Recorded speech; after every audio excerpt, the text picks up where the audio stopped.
কোরবানির পর স্থান পরিষ্কার রাখা কেন জরুরি? কোরবানির পর রক্ত ও বর্জ্য দ্রুত পরিষ্কার না করলে ছড়াতে পারে দুর্গন্ধ, জীবাণু ও নানা রোগ।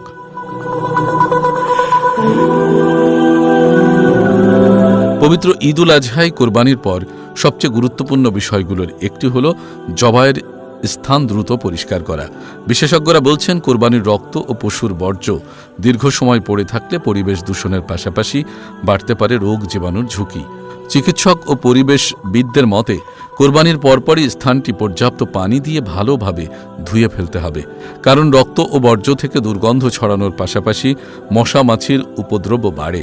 এতে ডায়রিয়া, চর্মরোগ ও অন্যান্য সংক্রমণের আশঙ্কা তৈরি হতে পারে। বিশেষজ্ঞরা আরও বলছেন, শুধু পানি ঢাললেই হবে না, প্রয়োজনে ব্লিচিং পাউডার বা জীবাণুনাশক ব্যবহার করতে হবে।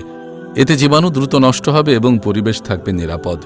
এছাড়া পশুর নাড়ি, ভুঁড়ি ও বর্জ্য খোলা জায়গায় না ফেলে নির্দিষ্ট স্থানে ফেলতে হবে। ড্রেন বা রাস্তার পাশে বর্জ্য জমে থাকলে পানি চলাচল বাধাগ্রস্ত হতে পারে এবং সৃষ্টি হতে পারে অস্বাস্থ্যকর পরিবেশ। সিটি কর্পোরেশন ও স্থানীয় প্রশাসনের পক্ষ থেকেও পরিচ্ছন্নতা বজায় রাখার আহ্বান জানানো হয়েছে। তারা বলেছেন, নিজেরা সচেতন হলেই কোরবানির আনন্দ সবার জন্য নিরাপদ ও স্বস্তিদায়ক হবে। পরিচ্ছন্ন পরিবেশই পারে ঈদের আনন্দকে আরও সুন্দর ও স্বাস্থ্যকর করে তুলতে।